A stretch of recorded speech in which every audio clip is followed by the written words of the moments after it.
Freakonomics Radio is sponsored by Hotels.com. Hotels.com gives you access to hundreds of thousands of hotels worldwide. And when you join for free, you can save up to 20% instantly with member prices. Plus, every stay earns rewards. So when you book one trip, you're already lowering the cost of the next one. Hotels.com is simple, rewarding, and designed to help you get more out of every stay. Sign up for free and book today. Hotels.com. It's all in the name. Freakonomics Radio is sponsored by Amica. You know what they say, if you want to go fast, go alone. If you want to go far, go together. So go with Amica and get coverage from a mutual insurer that's built for their customers, one that looks after what's important to you together. Auto, home, life, and more, coverage that fits your unique needs. Amica helps you protect what matters most. Visit amica.com and get a quote today.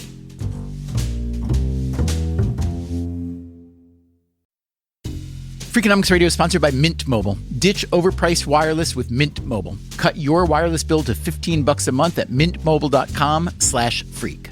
Upfront payment of $45 for 3 months, $90 for 6 months, or $180 for 12 months. Plan required, $15 per month equivalent. Taxes and fees extra, initial plan term only. Greater than 50 gigabytes may slow when network is busy, includes up to 20 gigabytes hotspot. Capable device required. Availability, speed, and coverage varies. See mintmobile.com.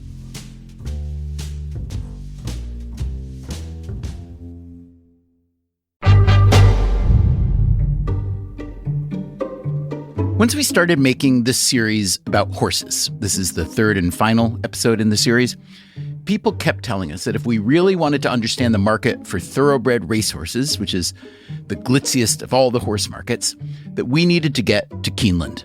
Keeneland is an auction complex in Lexington, Kentucky. They hold 6 major sales a year. The big one is the 2-week September yearling sale.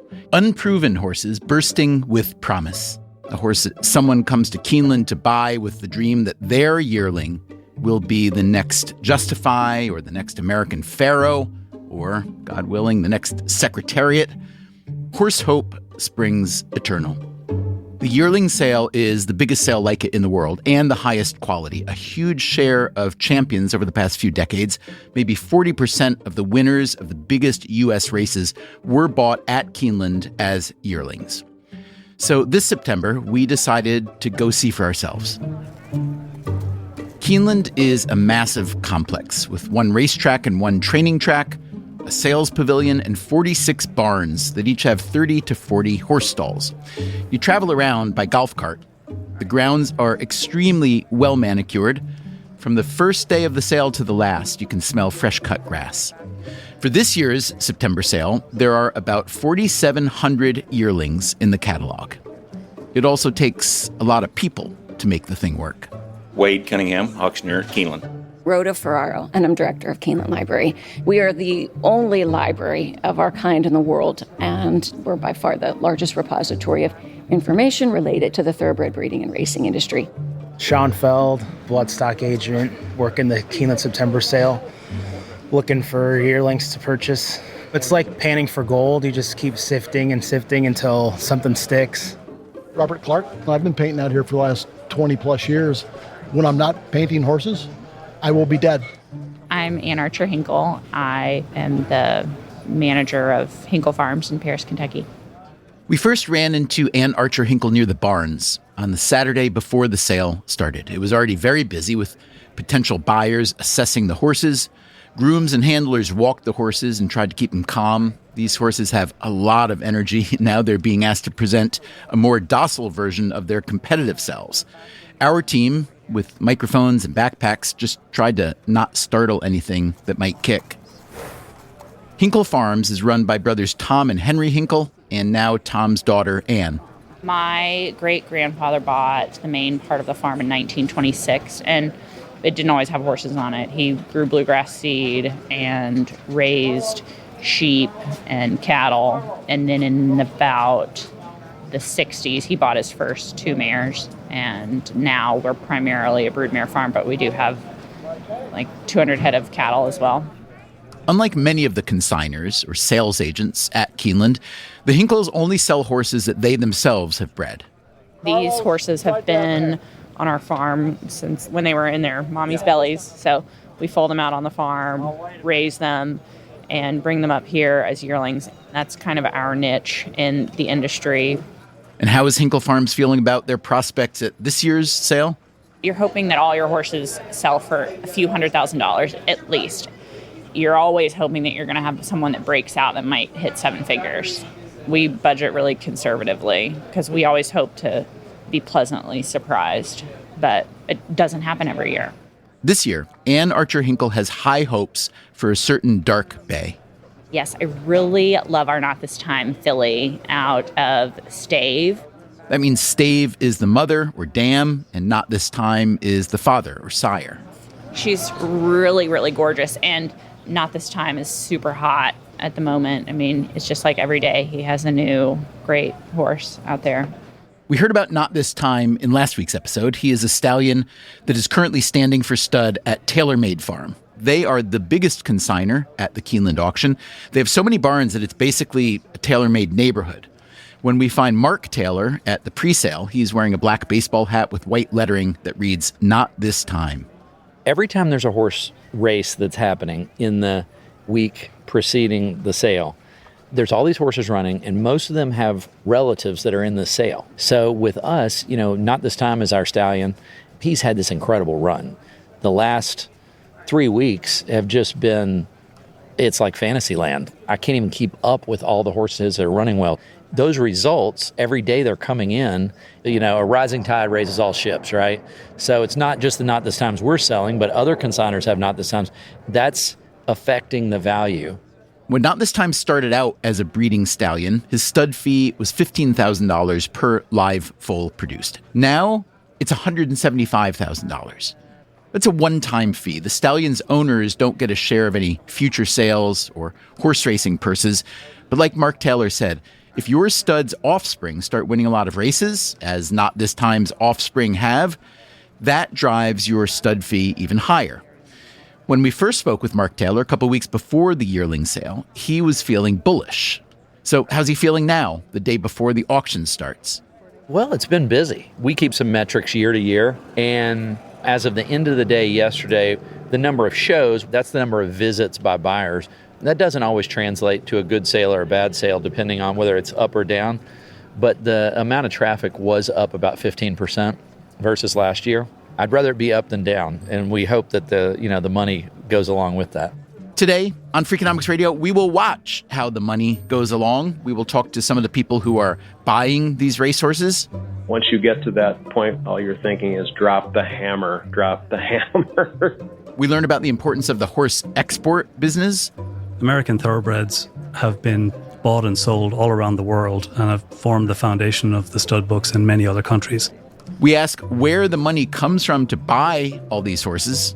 You can bet races all day in the U.S., and then at night you can bet races simulcast from Australia and Hong Kong. And we wonder whether horse racing, the sport of kings, has a future. Why not expand the casino operations and let horse racing go? Part 3 of our series, The Horse Is Us, starts now.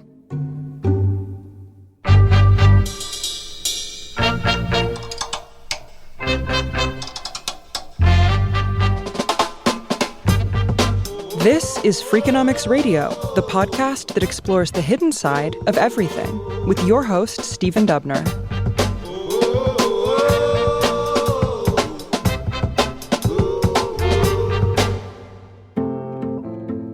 Thoroughbreds in particular, they're kind, they're trusting, they're just magnetic in every which way, and they give back more than you get from them. That is Cormac Brannock. If you want to pull off a sale like Keeneland's yearling sale, you need someone like Brannock running the show. I'm the Senior Director of Sales Operations at Keeneland. We spoke with Brannock a couple weeks before the September sale. He grew up in Ireland, where he got an undergraduate degree in biotechnology. Then he came to the States and got a PhD in veterinary science at the University of Kentucky. He did 6 years' worth of postdoctoral work studying horse immune systems and developing vaccines. Then he started his own bloodstock consulting firm, and he later worked for 2 big stud farms. In other words, Brannock's horse knowledge is vast. Horses are a huge part of the Irish landscape and the Irish culture. It's something that just about everybody on the street has a connection to. Either they own a piece of a horse or their neighbor does. It really is built into the society, and it's something that people take a lot of pride in. When I was growing up, my start was my father taking me to the races. Some of my first words were racehorse names at the time. Do you remember any of those early horses? A horse called Gay Fandango, I'm not sure when he was born, but it was not far from when I was born. There have been entire books written about racehorse naming. Names must obey a set of rules upheld by the Jockey Club, the official breed registry for thoroughbreds. A name cannot contain more than 18 characters. It cannot be vulgar or obscene. It cannot have any, quote, clear and contemporary commercial, artistic, or creative significance. Nor can you repeat a name, although if your horse has a famous dam or sire, you might include their name in yours. They say that about 35% of a horse's racing ability comes from its genetics. So 65% of it is environment. That would be everything from the ride the horse gets, how well the horse is trained. But at some point, there's that gray area, which is the horse's desire and its own will to win. And that really is what separates the good from the less good. If we were to ask 10 buyers who are coming to your yearling auction at Keeneland this year, what they think is the most important factor that goes into assessing a horse that they're considering buying, do you think we'd get 10 totally different answers? You'd probably get 3 or 4 for sure. I think the most common answer would be a horse with an athletic look. So a horse with good lines and angles that's built to be strong enough, sound enough, and athletic and fast enough to be successful for what they wanted to do. Pedigree is obviously another massive component, but, pedigree doesn't win races. That's on paper. And thirdly, the veterinary component, how clean do the horses vet? Now, how much of what you just said will be included in the catalog that you and your colleagues put together for the September sale? So the catalog in its old sense is a print book that is somewhat out of date by the time the sale even happens because it's printed and distributed around the world weeks ahead. But the online digital catalog is something that's becoming a lot more dynamic over the last several years, and COVID had a hand in that, where there are walking videos, there are photographs of each horse, and then there's an updated pedigree version that shows what the other family members have been doing since the horse was entered in the sale back in May. So you and your team, who are responsible for putting together this catalog and conducting these yearling sales, describe the effort that goes into that. How big is your crew? Where do they go? What kind of information do they gather? Probably the biggest part that we do as a sales team is the inspection process. The entry deadline is May 1st every year. Once we accumulate those entries, we split into 2 teams of 3 people a team and travel mostly locally, but also out of state on some occasions to see, in this year's case, 3,200 or more of the yearlings entered in the sale. We went to about 410 farms. Wow. And why we do that is we want to put the best physical versions, the best athletes forward in the sale and not just go by what's on paper. How are prices set? So sellers will set a reserve if they choose to. The old adage is you value your horse and you set the reserve at 2/3 of that price. If you think the horse is worth 150, you set a reserve at 99 and let the market play it out from there. Some people push the envelope. Some people don't set any reserve. The reserves are not disclosed under any circumstances unless the seller chooses to. When you and your team are going around to these 410 farms, though, and you're actually seeing the horses, is there sometimes the case where the seller will say, this is a $150,000 horse, and you and your team say, no, we think it's a $75,000 horse? That does happen. So when the sellers or the consigners, their agents, enter the horses, we'll invite them to send in what's known as a wish list, which is the placement that they would like each individual horse to be within the sale. And a sale of this size has 12 different days, and they're paired. So book 1 is 2 days, book 2 is 2 days, and so on. And the prices, typically, the median price per book goes down by 50%. What's day 1? About $450,000 in a good year, median price for the yearling sold. And it drops to low 200s and then to 100 to 50 and so on. So it helps the buyers know when they want to show up. If they have a budget of $30,000, they're going to show up in book 5. They're not going to work for 12 days to buy a horse on day 11. What share of buyers are American versus global? About 2/3 are domestic. Of the remaining 1/3, what would you say are the top 3 spending countries? Those would be Ireland, Japan, and possibly Saudi Arabia nowadays. What is your function as the director of sales? Is it to act as an honest broker so that the market is as legitimate as can be? Are you perhaps instead representing the interests of Keeneland itself? Are you representing the interests of potential buyers? Well, our interests as Keeneland are the same as the sellers, which is we're partners. Keeneland will charge a house commission of 5% for sales, for horses sold. And so we want what they want, which is the best, most successful sale across the board. Structuring the sale, what our role would be as a sales team would be to just ensure that we think the better horses are forward. We don't want weaker physicals to be at the front of the sale and create the wrong impression about the crop or the group of horses in general. Can you just describe what the auction or the days of auction look like? Is it a live auction where every single horse is brought into the ring and people are looking at it and bidding, or is it more silent auction? It's a live auction. All the horses are here on the grounds. We use 1,600 stalls to move them in and out every day. It's a hive of activity. The horses are being shown sometimes 100 to 120 times per day, seen by prospective buyers sometimes 2 or 3 times. We have a holding barn in the back behind the actual sales ring that will hold about 12 to 14 yearlings that are the next through the ring. Talk to me about the upcoming September sale, how it will compare to previous sales in terms of size and excitement. The sale has evolved quite a lot. The September sale was a secondary sale back about 25 years ago, around the turn of the century. The July sales, that was the elite sale. And then the September sale just kind of grew in vogue because it gives a little more time for yearlings to mature. They're that much older and percentage-wise quite significantly more mature.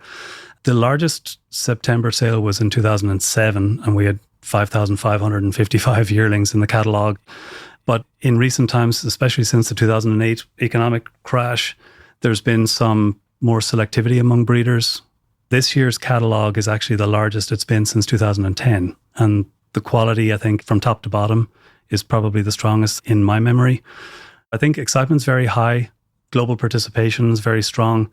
American thoroughbreds have been bought and sold all around the world and have formed the foundation of the stud books in many other countries.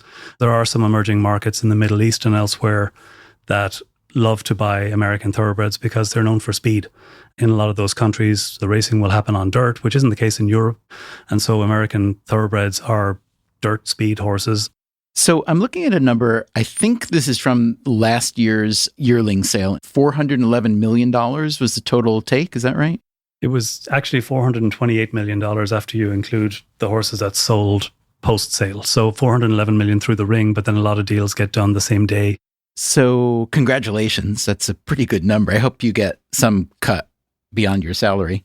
We don't. And honestly, just to what Keeneland is, people think it's a non-profit. It's actually for profit, but we have a non-profit mission. Everything Keeneland makes goes back into the industry, whether that's purses or for safety and integrity measures or for local philanthropic efforts. And that's a good mission to live by. With about 4,700 horses to choose from this year, and with some $400 million at stake, how do buyers assess which horses are worth the investment? This brings us back to Emily Plant, whom we met last week, feeding a carrot to Triple Crown winner American Pharoah. Plant grew up in Kentucky as a horse-crazy kid and a competitive rider. After college, she was working full-time as a banker and was enrolled in an MBA program, but she didn't love the business world. And my academic advisor, he said, listen, you have to choose something to study that you will be okay obsessing over for the rest of your life. His name is Bob Dahlstrom. I'm so thankful for his great guidance. I said, listen, Bob, I really like horses. That's really the only thing I can see myself caring about forever. Bob was like, if you think you can write a dissertation on horses, go for it. I was living in Lexington, Kentucky, home of the Keeneland sale, and I had never actually been to a thoroughbred auction. So here I am, I'm living at the epicenter of thoroughbred racing, and I just wander into the sale on one of the opening nights of the auction. This would have been 2006. Open to the public, yes? Open to the public. Anybody can come in and view what's going on. I immediately see a horse sell for $5 million or something. And Me as a lifelong horse person, the horses that I was dealing with are like $5,000, $10,000 horses. To see a baby racehorse that has never been asked to run, never been asked to carry a rider, it's only potential at this point. To see somebody spend millions on a essentially worthless baby racehorse, something flipped in my brain and I was like, oh, I think this might be my destiny. I became instantly obsessed. Today, Emily Plant is a marketing professor at the University of Montana, and she runs a thoroughbred consulting business alongside the racing analyst Bill Oppenheim. I publish the Stallion Spectator Rating. That is a several hundred-page research volume with all kinds of detailed statistics about stallion performance and how they rate historically in terms of their quality. And then we publish the Thoroughbred Market Report, which is a monthly magazine tailored for investors in the thoroughbred business. How do you think about the risk or the return on investment or the predictability, whatever you want to call it, when it comes to trying to buy any unproven horse at auction? You're supplying all these potential buyers with all kinds of information. And so people are gathering this data and they're looking at the horses in the flesh. But when it comes time to measure the correlation between the price that they pay and the success that a given horse will have on the track, how do you think about that? You're never going to like that answer. If you try to look at buying a horse as a straight, rational return on investment, there's no explanation there. There's nobody that can claim that it's irrational. But here's the thing. There is a very small chance that you will hit a huge success. And if you do hit that huge success, your life can be changed. If you make the right decision, you can end up with essentially a living, unlimited ATM machine. The other part of it is people like to go to the racetrack and see their colors on their jockey. They like to watch their horse run. It's a social thing. So there's also plenty of non-pecuniary benefits in terms of the ownership. Describe what hitting it big means. Walk us through the racing, the winning races, the stud fees, et cetera, and how the ATM thing happens. There's kind of two segments to what we call the thoroughbred horse racing industry. There's the racing side, and then there's the breeding side. Obviously, they're completely tied together, and horses kind of move through these segments as they age. Now, obviously, people stay involved at multiple levels of the game. Let's say I'm in the racing part of the ownership group, and I want to, quote unquote, keep a leg or retain some ownership. So I might stay in, but the money for a top racehorse at the end of their career, for the colts, they're going on to stud deals, huge money. How much? Huge money. You hear stallion deals, $100 million for a top prospect. You value them at what they'll be able to make at stud, basically in the first 4 years that they're a stallion. The other thing is that once a young colt wins like one high-profile race, the competition to buy him as a stallion prospect is already starting. Let's say you enter into a $60 million stud deal for a colt in August because you think he's going to go on and do great things, and he turns out to be a complete dud. He's not even worthy of standing at stud in Kentucky, and he ends up going to Louisiana and standing for $2,000. So even though it might be a little more straightforward on the stallion side, it is still really risky. Emily Plant's research reports are meant to help mitigate that risk. Her clientele includes some of the biggest breeders in the country, as well as some smaller farms. One of our longtime clients, a family business called Hinkle Farms, they are a subscriber, they get the information, and then we'll be meeting with them to talk about the data as it relates to their own mares and help them think through their mating decisions for next year. At the Keeneland September sale, Emily Plant walks us over to the maze of barns behind the sales pavilion to chat with Ann Archer Hinkle. They are generous enough to sit down with us once a year and talk us through some of their data because, you need someone to help you make sense of it. Finding the right fit for each mare is a little bit of a puzzle.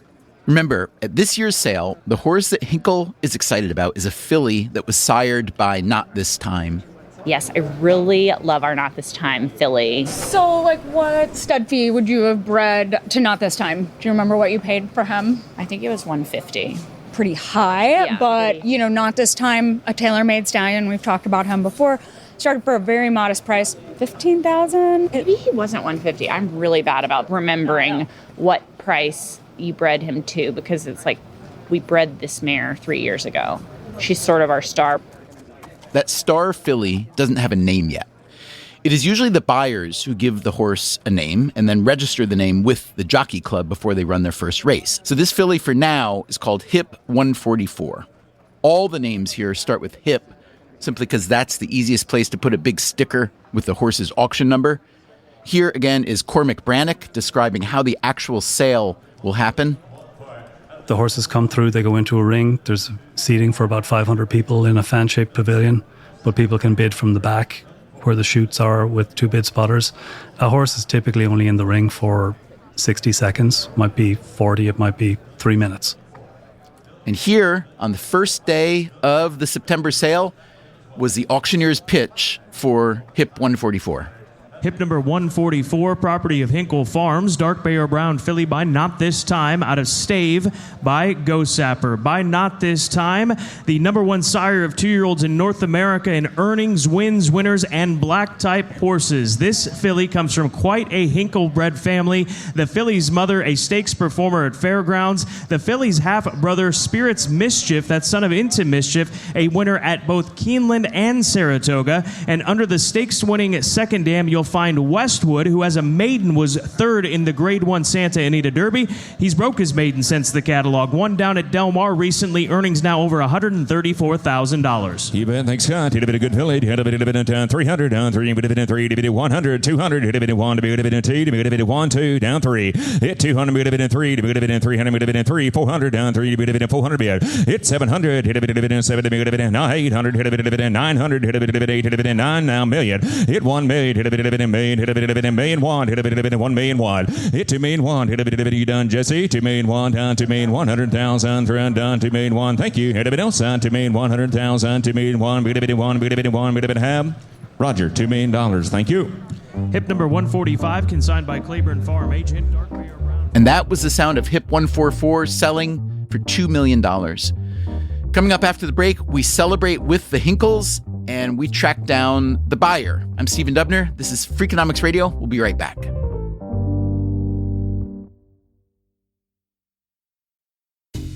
Freakonomics Radio is sponsored by Cash App. When it comes to Bitcoin, you may be surprised to know that it was invented way back in 2008. If you still haven't made the jump to Bitcoin, Cash App makes it easy. When you buy Bitcoin on Cash App, they hold real Bitcoin for you, 1-to-1, and you can withdraw it anytime. It works more like real money and less like something locked in an account. No extra steps, no restrictions, just access and control when you need it. For a limited time, new customers can get $10 added to their balance. Just use code BITCOIN10 when you sign up. And don't forget this part, send at least $5 to a friend in the first 2 weeks. Terms apply. Cash App is a financial services platform, not a bank. Banking services provided by Cash App's bank partners. Bitcoin services provided by Block Incorporated brand. For additional information, see the Bitcoin disclosures at cash.app/legal/podcast. Freakonomics Radio is sponsored by LinkedIn ads. Ever invested in something that didn't live up to the hype? Marketers know that feeling. They optimize for the numbers that look great, like impressions, but then they don't see revenue. LinkedIn has a word for that: bull spend. Instead, you can get the highest ROAS of major ad networks with LinkedIn. Cut the bull spend, advertise on LinkedIn. Spend $250 and get a $250 credit. Go to linkedin.com/Freakonomics. Terms apply.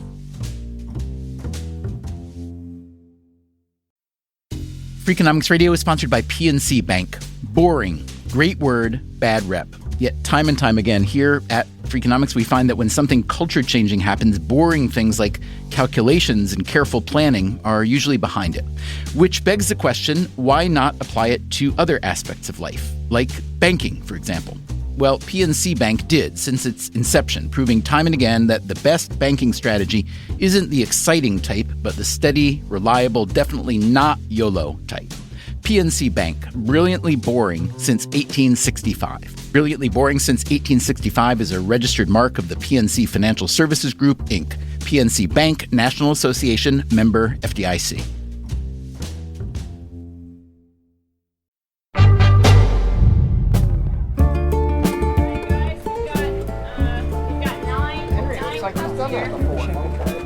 Everybody got one? Ah. Oh, yeah. Well, not bad, not bad. All right. Cheers. Cheers. Cheers. Cheers. Yeah, cheers. Hey, cheers. And tequila. Cheers, guys. Cheers. After the hammer drops on HIP 144, the Hinkle Farms family is celebrating outside their barn. Champagne for everyone, grooms and handlers included. Our producer, Augusta Chapman, catches up with Ann Archer Hinkle and asks how it feels to have just sold one of the highest priced horses at this year's September sale. I feel like $2 million right now.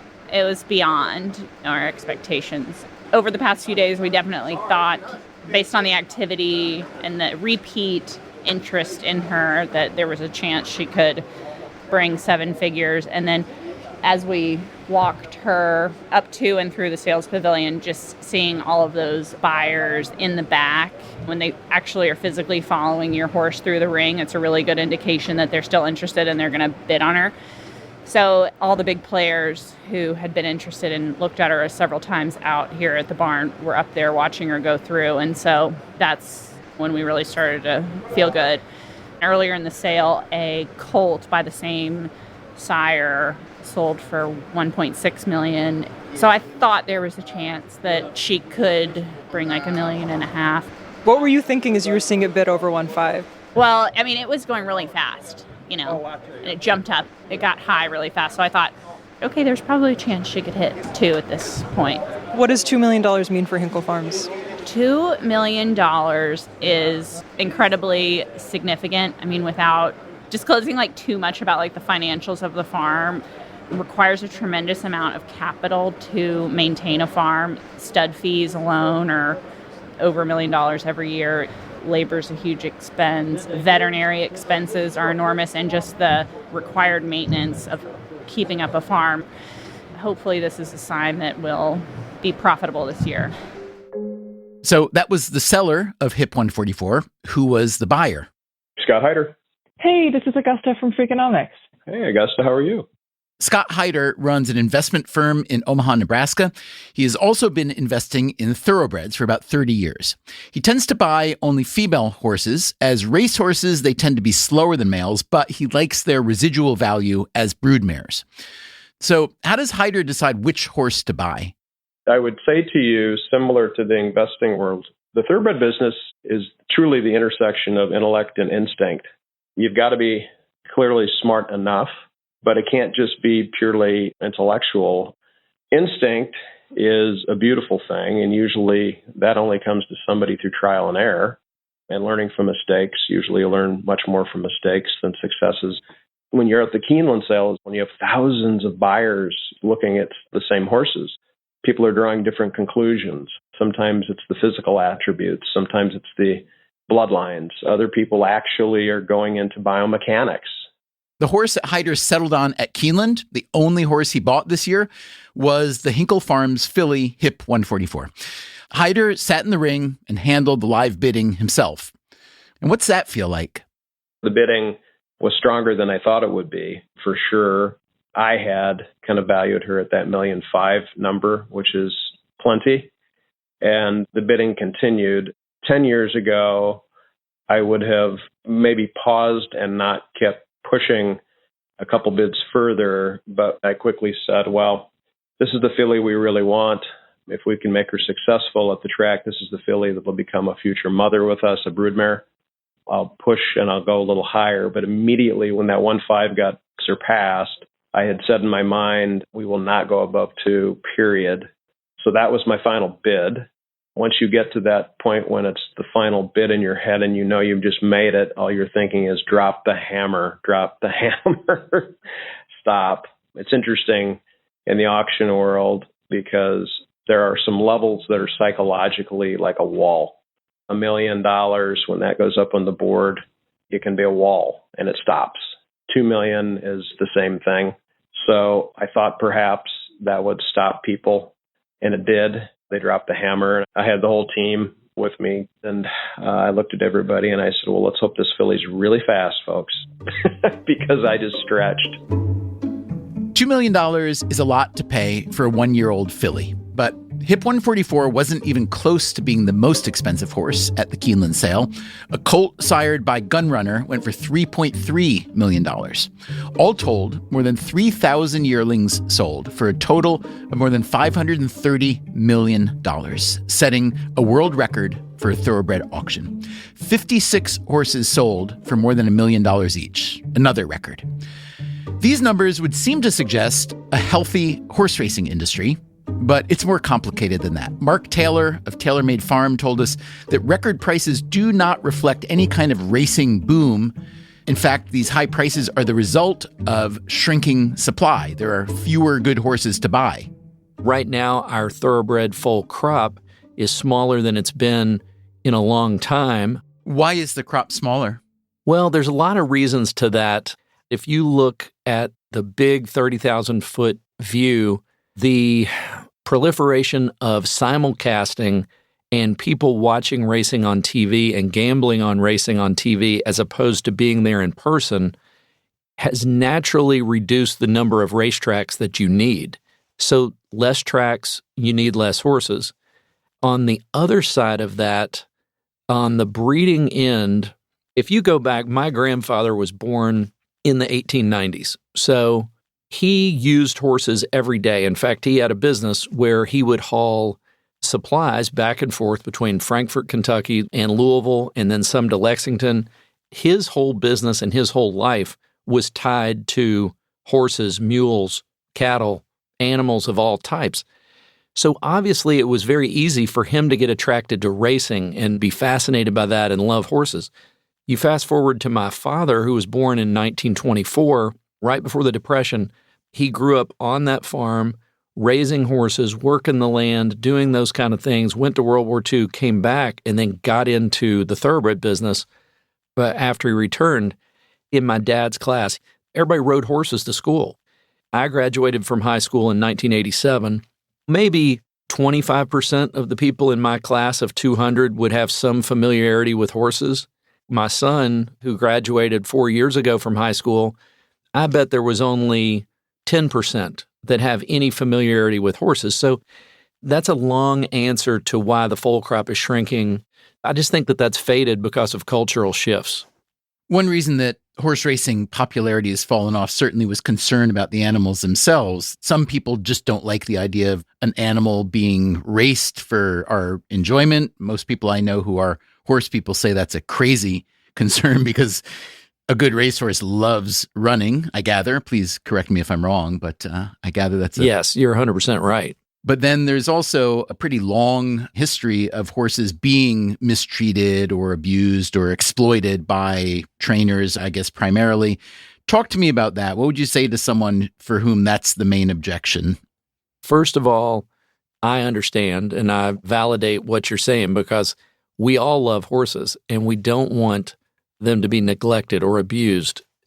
I personally believe horses are born to run, not to use the cliche, but we see them when they're born and they come out of their mother and they stand up within 20 minutes and their instinct is to get moving because predators, fight or flight, they want to get going. Horses 24, 48 hours old are out running with their mother. You see the babies actually racing against each other unprompted by humans. It's their gift, right? We're not perfect. We still have strides to make, but I think the industry has really rallied behind horse care, horse protection. HISA is the new federal legislation that oversees the safety and medication and testing and those types of things. It's a very polarizing organization, and I don't think it's perfect yet, but I do believe that now we can say we're looking at these horses and making sure that they are sound and able to compete safely. We're limiting crop use in the race. We're certifying the tracks. We're making sure that these surfaces are as safe as they can possibly be. Will we ever have a sport that has 0 horse fatalities? And the answer is no, we won't. But if the horses had a vote and they said, we can just stop producing horses, or we're going to keep producing horses and you're going to participate in this sport, the horses want to participate. HISA stands for both the Horse Racing Integrity and Safety Act and the Horse Racing Integrity and Safety Authority, which is a private organization founded just 5 years ago. The fact is, horse racing is already in serious decline. The number of races run at U.S. tracks has fallen by more than half since the late 1980s. I talked about this with Richard Migliori, who, after a long and successful career as a jockey, is now a TV analyst for horse racing. Racing is not as popular as it once was. There was a period of time when I was in the prime of my career where it was not uncommon to have 20,000 people at Aqueduct on a weekday. And we would race 6 days a week. We're down to 5 days a week during Saratoga, 4 days a week pretty much the rest of the year. So there's been a decline in number of racing days. A lot of racetracks have closed. I could go through a list of tracks that I rode at that are now defunct. Name a few. Well, Hollywood Park in California, Suffolk Downs in New England, Garden State, and Atlantic City in New Jersey. I am just touching the surface here. There's a lot. Now, obviously, technology, they don't have to be at the races to wager. The problem with that is there will be a day when the people that are wagering online, off-site, those people are going to die out, lose interest, move on to something else. And where is the next generation of people that are going to start wagering on racing? I don't think someone's going to magically wake up in the morning and go, I think I'm going to start betting on horses today online if they've never experienced the event. It may not be a problem for 10 years, 20 years, 30 years, but it will be a problem. But for now, there are some people who wake up every day ready to bet on horses. I mean, horse racing, even overall as a sport, is like joining a cult. And that is? Marshall Graham. I'm a professor of economics at Rhodes College in Memphis, Tennessee. I'm a horse player, horse owner, horse breeder. Do you also teach about horse trading and or racing at the college? I do. I teach the economics of racetrack wagering markets. I've taught the course 3 times. The last time I taught it in the spring of 2022, I had 75 students, which I think was the biggest course on campus. Rhodes is a small college with about 2,000 students, and I'll teach it again in the spring of 2026. Describe the median student who takes the course. What are they looking for? What are they hoping to get out of it? Obviously, it's going to jump out in any course catalog as demonstrably different and more interesting than a lot of college courses. But is it the kind of people who are wanting to get into the horse industry, whether on the racing side or some other side? Is it people who are just curious about horses generally? Is it people who want to be better gamblers? Well, first of all, there's a lot of interest in gambling, especially with the Supreme Court decision that legalized sports betting.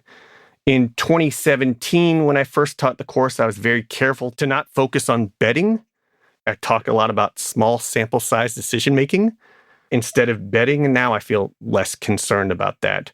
Playing horses is very different. I think that a lot of the students are familiar with sports betting, but horse racing is different and unique enough, and so it allows them to enter a world that most of them know nothing about. Initially, when I taught the course, it's mostly guys. If you look at sports bettors, next weekend is the National Horse Players Championships, and most of them are guys.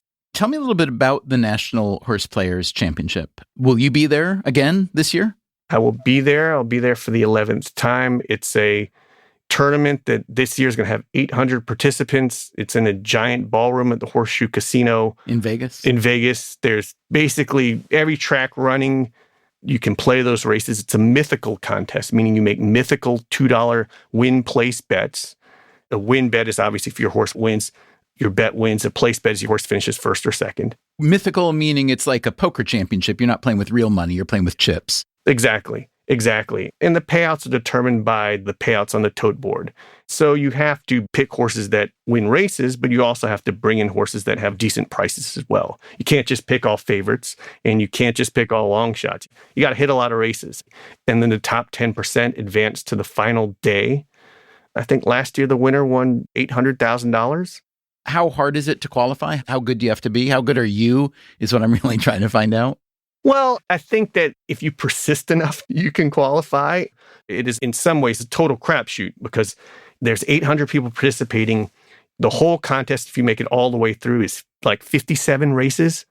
Playing 57 races is not exactly like playing 57 hands of poker and determining who's the best. It's not a huge sample. So it's a crapshoot, but it is an opportunity to meet other horse players. And betting on horses can be a fairly independent experience. A little lonely, you mean? Yeah. I mean, you're doing it often now from your home, right? Horse players, a lot of them now play online. I'm in Memphis, Tennessee. There's no racetrack. The nearest racetrack to me is 3 hours away. So I'm playing at home, watching the races on television. I will text my friends, but all these friends I have met through the NHC. It's in a way a horse players convention. So it brings horse players together and you meet other people with your same obsessive interest. It's not a sport that a lot of people necessarily know about. Horse racing has a great history in the U.S., and it was certainly one of the most popular sports in America up to a certain point. But now, not many people know it exists outside of the Triple Crown. Tell me some things that you love about it. There's language, there's excitement, there's the animals themselves, et cetera, et cetera. But for people who don't know the ecosystem at all, what is it that makes you so enthusiastic, makes you spend so much time on it, spend money on it, link it with your profession? Well, first of all, I think there's nothing more exciting than a race. The pageantry, the competitiveness, and races themselves are exciting. As a horse player, I get to spend whether it's $2 or whatever I bet, I feel like at least for that 1 minute and 12 seconds or 2 minutes or however long it is, I feel like I own that horse. The race itself is exciting. And I remember as a kid watching the Kentucky Derby and, realizing the sport existed. The race itself was so exciting and wanting to learn more. I was a newspaper kid and there were 2 pages on horse racing. It was numbers and charts. The guy who wrote about horse racing in the Washington Post was a guy named Andy Beyer. Beyer was the popularizer of speed figures. As a high schooler, I bought his books. I was at the age where a lot of boys get into baseball because of all the statistics. I love baseball, but I realized that horse racing was the same. You could bet on horses and be an active participant. I remember when I turned 18, I drove to Pimlico. I still remember the first horse I made a bet on, a horse named Quail Rid Swap. How'd you do? Oh, the horse won. So take a step back again for a second. I'm just trying to put together the pieces of the Marshall Graham constellation because there's professor and there's horse player and then there's horse buyer and seller as well. How do you describe the totality of the things you do? I'm horse player first. On a typical weekend, I'll watch the races and I'll bet the horses. Maybe I'll play in a handicapping tournament. That has led to everything else, right? That has opened up research avenues for me as an academic. I got my PhD. I realized at some point I'd written my dissertation on banking regulation, which is ultimately really boring. We have this search engine called EconLit, where you can look at all academic articles and realize there was this huge literature that's tangentially related to horse racing. And so with a colleague of mine, we gathered a data set and looked closer at betting markets, and that made my academic career. It's really all back to betting on horses. And then as a result of that, eventually got into the claiming game, got into the partnership game, breed race horses, and that's ultimately sprung out from my interest first as a horse player. Walk me through those different components from the ROI or financial impact. I know you're an economics professor, and presumably that's just a straight up salary. There's no parlay, there's no daily double on your salary, correct? Straight up regular salary? Yeah, straight up regular salary. Okay, then you're a horse player. Tell me, if you're willing, how much you might bet in a given year and what your long-term ROI has been. So it depends on how you measure things. I've had good years. There was a year in 2020 where I won the Breeders' Cup betting championships. That, along with the National Horse Players Championship, are probably the 2 biggest events. In that event, I turned a $7,500 bankroll into $170,000 over the course of 2 days. Nicely done. And then got an additional $350,000 in prize money for winning the contest. So that was a big score. I've had years that have been very good years as horse player, and I've had others that are struggles. When you say struggle, you lose money in a given year, yeah? Yeah, lose money, right? So there are ups and downs, and I've been driven a little bit more by an outlying big score, right? A big score like that, a $500,000 score is going to make your year. I assume you pay taxes on the winnings. Yes, I'm very diligent about taxes. For people who don't know much about sports betting or only know about the modern version of legal online sports betting, describe why horse playing may give you an advantage in who you're actually betting against and why you think that's an advantage. Well, when you bet sports, you are betting against the house, right? There's some elements where the house, the bookmaker, is able to spread their bets across multiple teams and lower their risk. But ultimately, if you're successful, if you're a winning sports player, the book is going to severely limit you or cut you off. As a horse player, the game is pari-mutuel, meaning that all the house does is collect the money, and then they redistribute the winnings to whoever holds the winning tickets. So everyone makes their bets, the house takes their little cut called the takeout, and then they distribute the pool to whoever holds winning tickets. If more people hold winning tickets, then the price is lower. The favorite has the most winning tickets on it.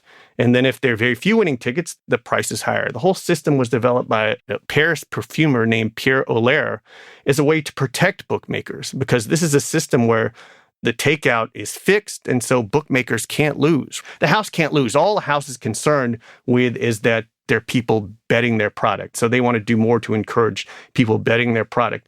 The house doesn't care if you win or lose.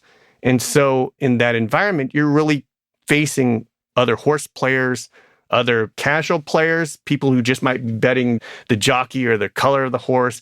You're betting other professionals. Now more than ever, you're betting other computer teams. Horse racing has always been legal. There was this sort of national religious movement that led to prohibition that also led to eliminating a lot of racetracks in the early 1900s. Then with the Great Depression, horse racing made a comeback as a way to help governments fund themselves. Racing then arose as really legalized monopolies for gambling. The only place to go bet outside of Las Vegas was to go to the racetrack. Racing had its heyday between the 1930s and the 1970s. If you look at, for example, 1968, which I think is maybe the high point of racing, it's right before simulcasting. In 1968, you had the bet on track. Aqueduct, which is the racetrack in New York, it's in Queens, it had 139 days of racing. And its average attendance was 30,000 people. It outdrew the Mets, the Rangers, the Yankees, and Knicks that year. So how far has it fallen from the peak? Well, it's been dramatic. I think the peak in terms of handle, how much was bet on horse racing, was 2002, 2003, and that was about $15 billion a year. Now it's fallen to $11 billion a year. So it's down 57% inflation adjusted from its 2002 peak. Coming up after the break, a surprising subsidy that is keeping some racetracks alive. I'm Stephen Dubner. This is Freakonomics Radio. We'll be right back.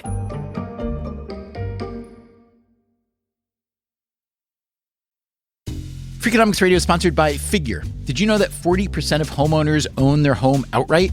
If that's you, don't let your equity sit idle. Tap it with a home equity line of credit.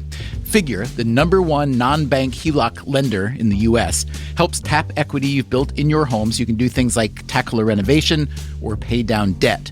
HELOC is a line of credit secured by your home. You can draw what you need, repay, and draw again.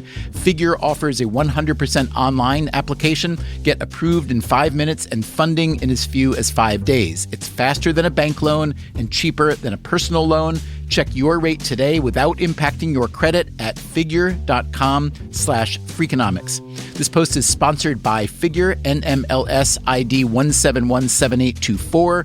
Figure is an equal housing lender. For more information about their licensing, visit nmlsconsumeraccess.org. Figure's HELOC is subject to credit approval and terms apply. Freakonomics Radio is sponsored by Advantech. No one likes a creaky floor, and builders know that the subfloor sets the tone, which is why Advantech subflooring is engineered for strength, stiffness, and moisture resistance. Advantech products are designed to stand up to the elements and give you a bond so strong it's backed by the industry's first squeak-free guarantee. No squeaks, fewer callbacks, no problem. When the schedule is tight and performance matters, head to huberwood.com/Advantech to lay the foundation of a solid build.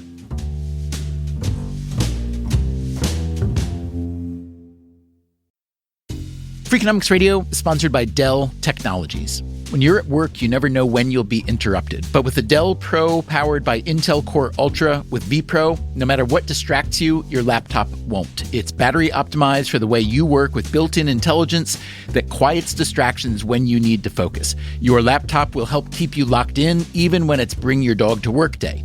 Built for those who stay in the flow, the Dell Pro, built for you. Dell.com/Dell-Pro.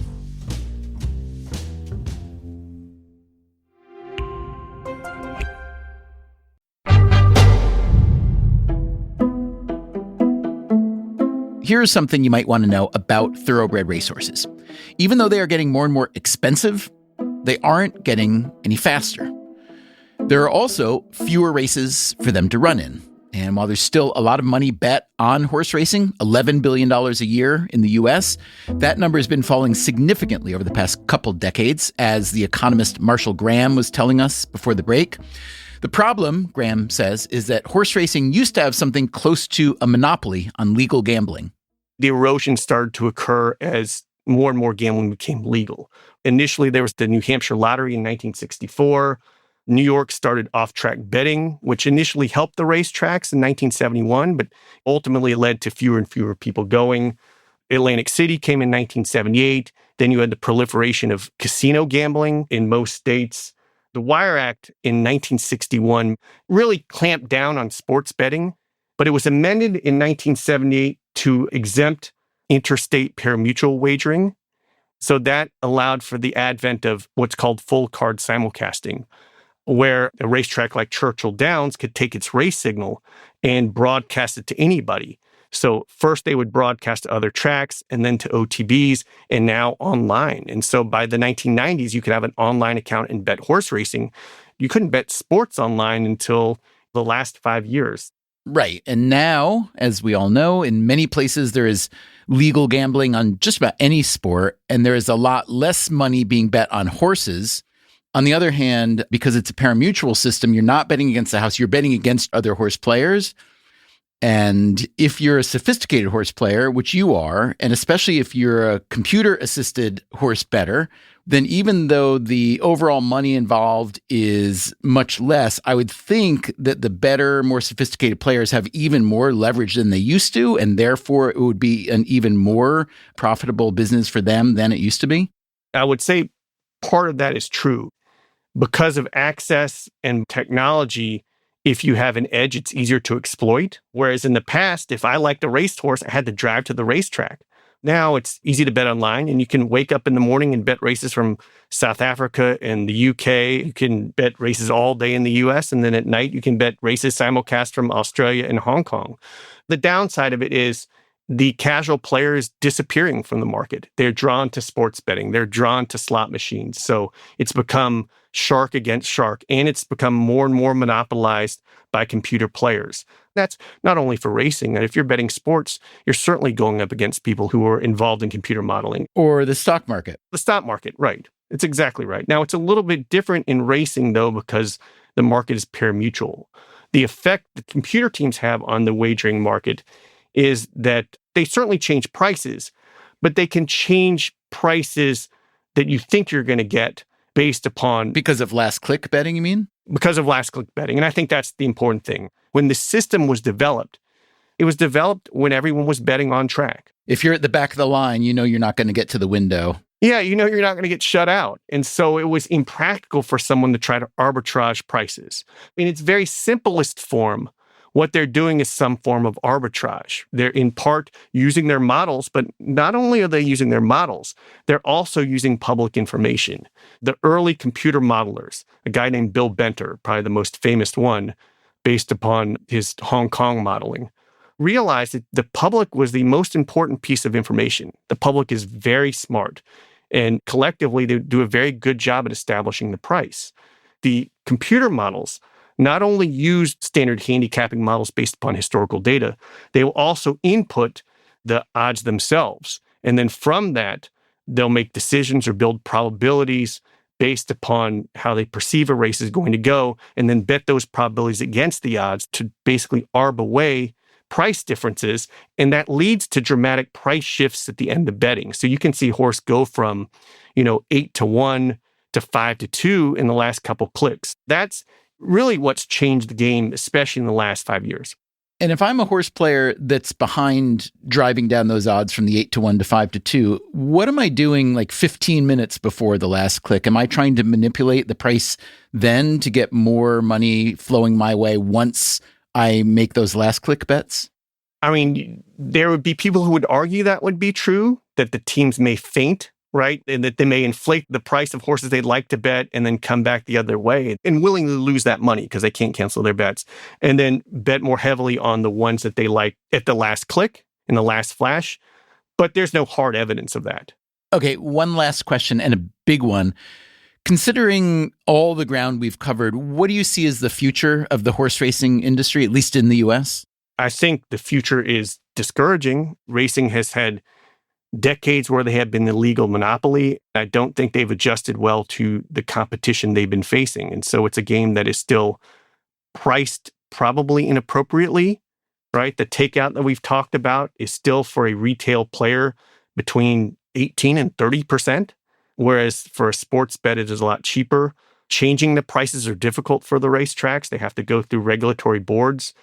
And unfortunately, the racetracks and the industry themselves spend as much time lobbying politicians as they do worrying about their fan base. And what is the horse racing lobby trying to accomplish?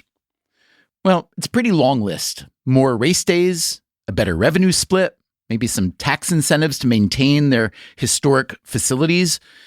And there's one other big area where the racing lobby has had success: getting states to give them a share of the proceeds from all the new online sports betting, all that DraftKings and FanDuel money.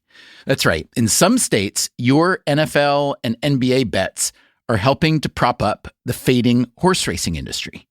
And we came across one more potential bright spot for racing. That's the business model now, is the racino. That is Thomas Lambert, an economist at the University of Louisville. And what is a racino? You've got track facilities next to a casino, or here in Kentucky, not a full-blown casino, but just all of the machines. That is a major source of revenue for those tracks and states which have HHR, historical horse racing machines. And what's a historical horse racing machine? For all practical purposes, you can call them slot machines or electronic gaming devices, except that they're slightly different. The results are based upon historical records, data of win-place show records of horse races going all the way back to 1990. So rather than betting on a live horse, you place your bet in a video slot machine that reruns a race from the past, a real race, but you're not given enough details about the horse or jockey or track to look up the race and cheat. We have several tracks throughout the state which have racing going on when it's the season, and then the rest of the year you have people using these HHR machines. That's where the money is right now, and the money from that is used by a lot of these tracks to supplement their purses for when the races are in session.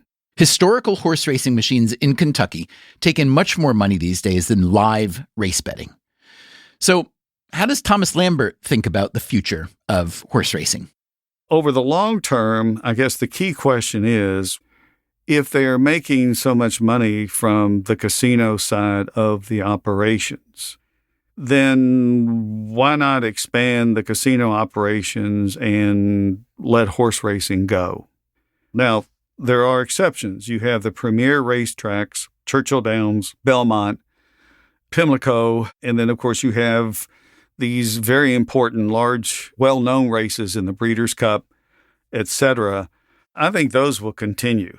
They're very popular. They attract large crowds, even though the general rule is that attendance is falling.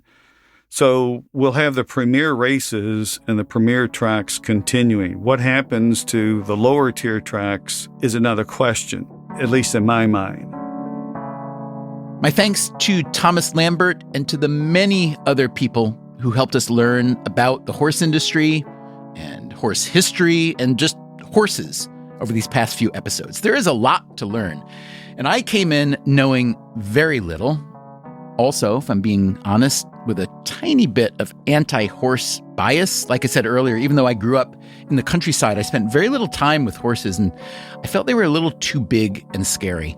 And then when I moved to New York City years ago, I had a girlfriend who grew up riding horses. So for her birthday, I arranged for her to ride a horse through Central Park on the bridle path. There used to be a stable on the Upper West Side. So we went to the stable, she got on the horse, and we headed over towards the park on a cross street, her on the horse, me on foot. And then when we got to Central Park West, the horse bolted straight down Central Park West. Cars are slamming on their brakes. Bicyclists and pedestrians are jumping out of the way. My girlfriend is hanging on with everything she had. I guess the horse just wanted to get back to the stable. To this day, I am amazed that no one was hurt. But yeah, that was enough horse adventure for me. Until now. I loved making this series. I loved learning about the economics of the horse industry and the science and the soul of it. There are so many people with so many different reasons for loving horses. I will probably never become a horse person myself, but I see you, horse people. I'd like to offer special thanks to Constance Hunter, one of the many horse-loving economists we spoke with for this series. If I had not had the good fortune to sit next to Constance at an economics conference, this series wouldn't have happened. Constance also told me about a horse charity she's involved in called Gallop NYC. It offers therapeutic riding to disabled New Yorkers. It's really nice to see that over a century since horses were displaced as a technology for transportation and manufacturing, that people are still finding new uses for them. I'd love to hear what you think about horses. Our email is radio@freakonomics.com. We will be back next week with a new episode. Until then, take care of yourself. And if you can, someone else too. Freakonomics Radio is produced by Stitcher and Renbud Radio. You can find our entire archive on any podcast app, also at freakonomics.com, where we publish transcripts and show notes. This episode and this whole series was produced with great skill by Augusta Chapman and edited by Ellen Frankman. It was mixed by Eleanor Osborne with help from Jeremy Johnston. Special thanks to Nick Nevis for field recording in Kentucky, to Emily Plant for all her help at Keeneland. Also, thanks to the Keeneland team itself, and to everyone in Kentucky who gave us their time and their insights. The Freakonomics Radio Network staff also includes Alina Kuhlman, Dalvin Abuaji, Elsa Hernandez, Gabriel Roth, Greg Rippin, Jasmine Klinger, Morgan Levy, Sarah Lilly, Teo Jacobs, and Zach Lipinski. Our theme song is Mr. Fortune by the Hitchhikers, and our composer is Luis Guerra. As always, thanks for listening. There are definitely people who claim to be horse psychics. Would you apply the word empirical to them? Wow, I feel like I'm going to make a lot of my friends mad that use animal communicators. If a friend like that gets mad, then they're not really a friend. The Freakonomics Radio Network, the hidden side of everything. Stitcher.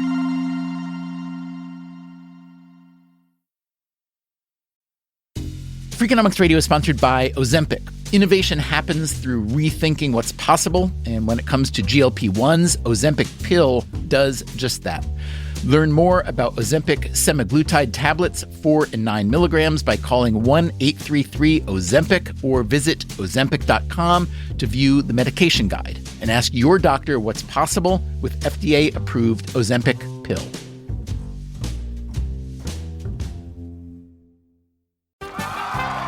Welcome back to Should I See a Doctor? Contestant, you're camping when a rash appears on your leg. Do you A, ignore it, B, frantically search the internet, or C, use telehealth through Walmart? Telehealth through Walmart? Who knew? Oh, I'm going to say C, Walmart. Correct. Walmart can connect you with 24/7 virtual medical care. You genius, you. Well, I can fold a fitted sheet. Walmart. Who knew?